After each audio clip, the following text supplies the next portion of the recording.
You ask Tiger to solve. This deals with linear equations with one unknown.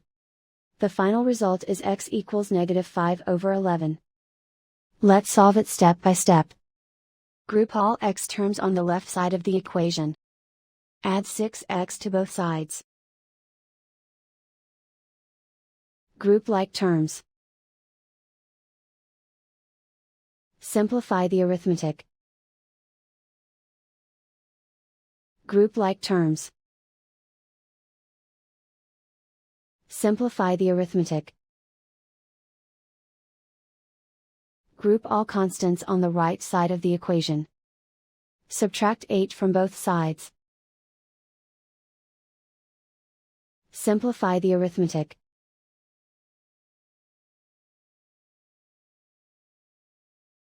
Isolate the x. Divide both sides by 22.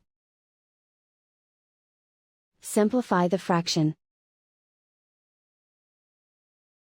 Find the greatest common factor of the numerator and denominator. Factor out and cancel the greatest common factor.